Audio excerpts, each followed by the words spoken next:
Hi, I'm Haley Menard from the Sugar Burger, and you are in my house. And today I am making Danish using the King Arthur recipe. You can always count on King Arthur. He'll never let you down. These guys are surprisingly easy to make, so you should give it a try after you, of course, watch this video.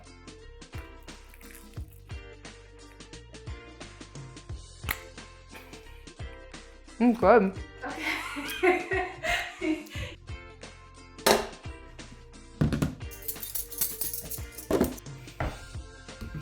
The first thing you have to do when you make a Danish is pour a bunch of stuff in a bowl and make a super easy dough. This is called something French that I can't pronounce. Let me see if I can find it. It's here in my documents. The détrempe. Anywho, it's Danish dough. We are going to weigh these ingredients all in the same bowl to make it easy, starting with 225 grams of flour. Next is sugar, which is 25 grams.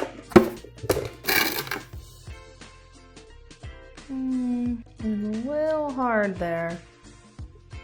After the sugar, we have 2 teaspoons of dry active yeast. The last dry guy is 1¼ teaspoons of salt. We add our wet ingredients, starting with an egg, followed by 59 grams of milk. I'm very bold by pouring it right in the bowl. Like if I mess up, that's it. Oh, 60, 1 gram over. And then the same for water, 59 grams. Once all your ingredients are in the mixing bowl, go ahead and use a bowl scraper if you have one to work everything together into one cohesive mass. If you don't have a bowl scraper, you could just use a fork. It's gonna make like a shaggy dough, and that's really what you're looking for, a shaggy, cohesive ball of dough. I like to break the egg yolk first, it's very satisfying.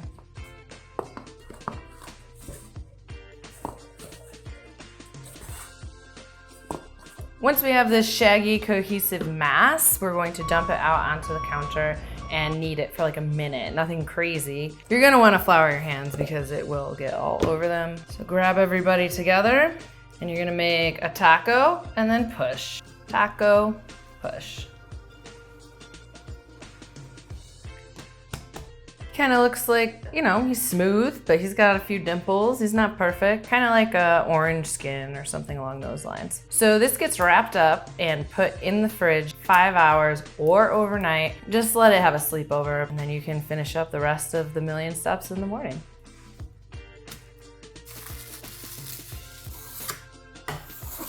So this is our dough that had a sleepover in the fridge. We are going to do what's called the lock-in now. It sounds very official. This is what makes pastry so good. You're gonna fold butter into it a bunch of times. We have some high-fat butter. Why is that important? Lower-fat butter has more water content in it. Think of like when people do hot dog eating contests and they shove the bun in the water. You don't want really that to happen to your pastry. So this just makes it flakier and crispier with the extra fat. We have to make this guy into a 5x5 square, and we do that by doing some violence with our French roller pin. I find it easier to cut this in half first, because then you're kind of already making it more of a square shape. And you just smack it for a little while. So once it gets long like this, you can see they're not really connected yet. So I'm gonna pop off the edges, put them in that canal, and I'm gonna throw some butter spanks on it in the way of plastic wrap.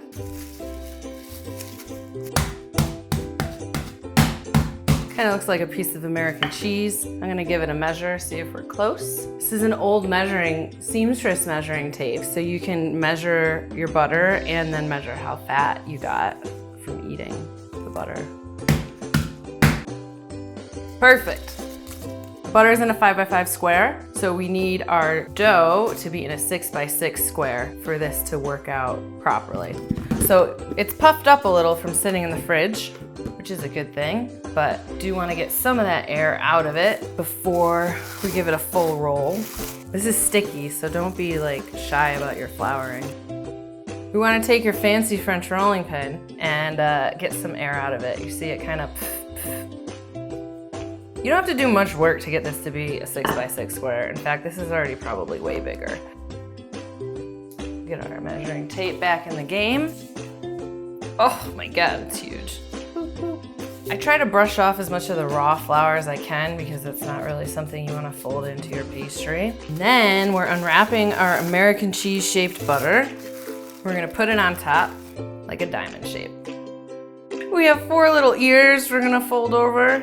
We just grab and stretch to the middle. If this doesn't look super pretty, it's really not a big deal. This is step 1 of many. All the ear tags are folded over, and now we have the butter locked in. This square gets rolled into a 16 by 8 rectangle. The best way is to start in the middle, push forward, then go back to the middle, and go backwards. If you're like rolling like this all crazy, your gluten's like, oh my God, what's happening? And then it doesn't stretch the actual way you want it to. So we just keep doing this till we get to our 16.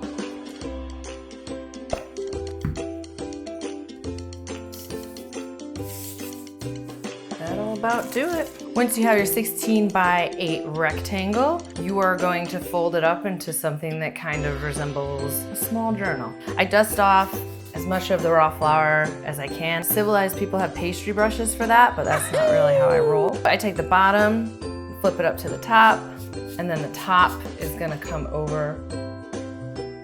We have a little book. This rests in the fridge for 20 minutes before you're gonna do it all over again. Each of these, if you're reading a pastry book, is called a turn. The reason for that is not because you're turning the dough up onto itself. The next time that we do this, you're actually going to turn it and make sure that the spine of what would be your book is on the left. And that's what counts as a turn. Now that this has rested for 20 minutes in the fridge, we're going to roll it out into a 16 by 8 rectangle and fold it once again. So remember, we want to keep the spine of our book on our left-hand side. That'll make sure we're kind of, turning it the same way every time.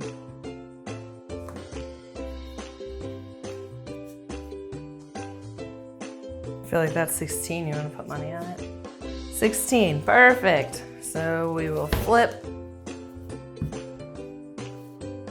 A little big, that's fine. Sometimes if you're a little big, if your dough is rolled out a little too far, that's okay because when you move it, it kind of pops back to where it was before. Sometimes it be like that with gluten. All right, same as last time, we are going to go bottom folds up, brush off your flour, and then top folds down. If for any reason you start to get any ripping when you're rolling this out, like over here is like not looking so nice, try to put that on the inside when you're folding it because it's just gonna get, rolled back out. This is going back in the fridge for another 45 minutes before we do this again.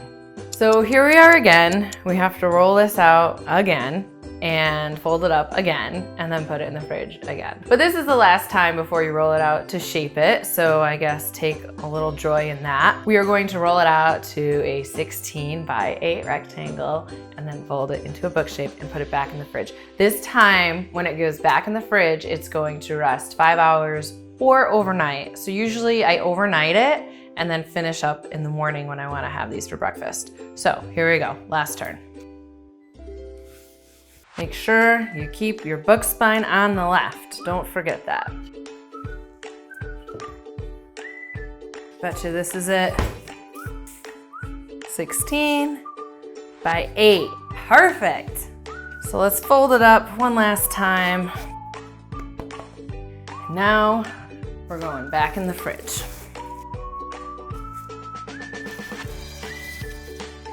This dough has been resting 5 hours or overnight. Overnight's usually easier because you're gonna bake it in the morning. We're going to roll this out the very last time into, you guessed it, and 16 by 8.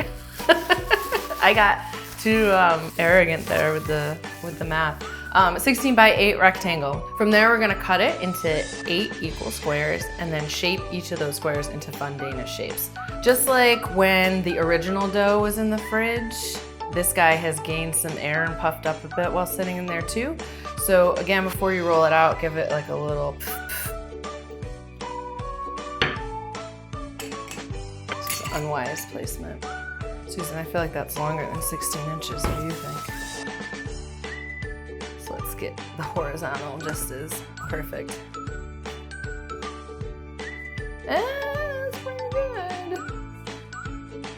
I like to leave the measuring tape on. So this is 16 inches. So for those of you that are not math wizards, that's gonna be 4 inches for each section this way. I like to just score it gently and not commit the first time, because that would be crazy. I like to use the pizza slicer for this. So once we have the scores, I just follow those. Swoosh, swoosh.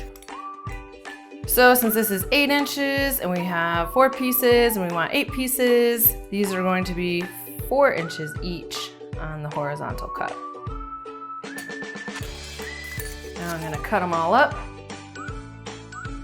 We have our E equals squares. 8 equals squares. These are going to be a variety of shapes. I'm gonna start with some of these messed up ones. So your ends aren't gonna look probably super great. Honestly, when you make Danish, people are gonna go, oh my God, you made Danish at home? And it's not gonna matter. It's gonna be beautiful. So I take the imperfect ones and I do some of like the simpler shapes. For instance, there's a shape where just these 2 corners come in, boop, boop. That's it, it already looks pretty. The filling is going to go in the middle. Another easy one kind of looks like a flower, like in an abstract way. So you bring in more than just these 2, you bring in the other ones as well.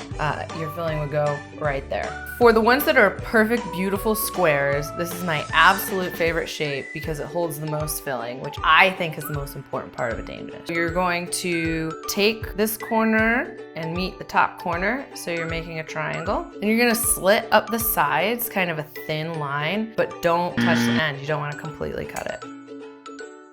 You can get real close though, like really give yourself some nerves about it. When we unfold it, take these 2 detached kind of limbs and cross them over. And that's the magic. So your filling goes in this big hole. This last shape kind of looks like a ninja star. People call it a pinwheel, but I feel like that's not as fun as ninja star. You cut each corner almost all the way to the middle. Then you fold over every other corner into the middle. Don't be afraid to really jam that dough in there. Ninja star. Just like our training montage moment. Once you've shaped all of your Danish, you're going to throw them or gently place them onto your baking sheet that you've lined with parchment paper, not waxed paper. There is a distinction. You'll start like some sort of smoke fire with waxed paper.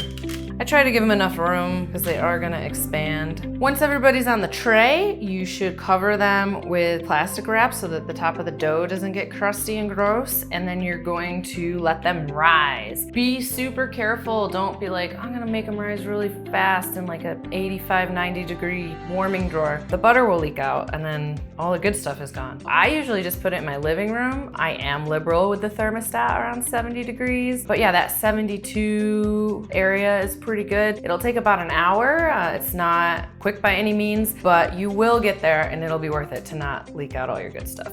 These Danish have rested about an hour, hour and a half, so they look pretty good to go in the oven. Aside from being bigger in size, you're also going to be able to test it by poking them. I just do it through the saran wrap, so I don't actually touch the Danish and get my finger all sticky, but you wanna poke it and just make sure that that indentation that you made doesn't pop back up at you. Now that we're certain these guys are proofed, we're gonna put together some egg wash. So the reason for egg wash is kind of like Hawaiian tropic, like it just gives you a better tan. When you put them in the oven, they're gonna get nice and golden brown. So we do an egg, and then we're going to put like a splash of water in this to thin it out, and we're going to beat it up a little bit. We'll call that pretty good. You can be kind of liberal with egg wash. I just try not to get it in any of the holes where I'm gonna put filling. I don't want it to collect because I don't want it to make a scrambled egg. I just stay away from getting it stuck anywhere it shouldn't be. We're ready for filling. Everybody has their tanning lotion on, so let's go ahead and fill them up. I have this cream cheese filling that's basically cream cheese, sugar, and egg. It's nothing very fancy. We have some cherry preserves and some passion fruit curd. I kind of mix and match to give people options. I'm going to put the curd in these crisscross shape we made just because it can hold more and the curd's super good. The curd doesn't like bubble over too much, so you can really go right to the top if you got something like that. With these, people say less is more, but I disagree wholeheartedly when it comes to Danish. I want like more filling, more is more for me. If you go overboard, kind of leak around a little bit, but it's no big deal. You got delicious pastry with jam and cream cheese on it. Nobody's gonna be mad at that. And then I'm gonna mix that with some of the cherry preserves. These are ready to go in the oven. They're going to bake at 400 degrees for about 18 to 22 minutes. You know, you do want to look for a deep golden brown, and they're gonna puff up because all that butter that we layered in between all the dough is going to make steam and everything puff up and get nice and flaky and delicious. Do you want me to actually go, Susan? Okay.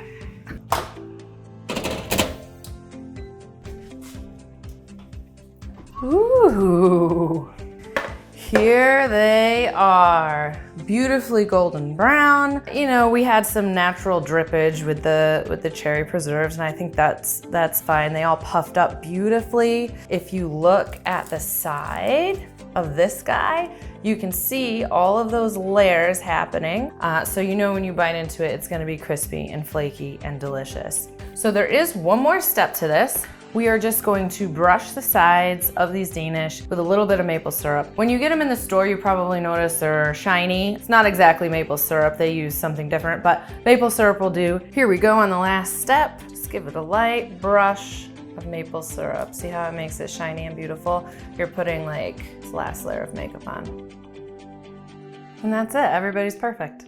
And you're perfect. So there you have it. It's easy enough to be a super impressive pastry chef in your own house. Just takes a little bit of patience, a little bit of repetition. You can do it too.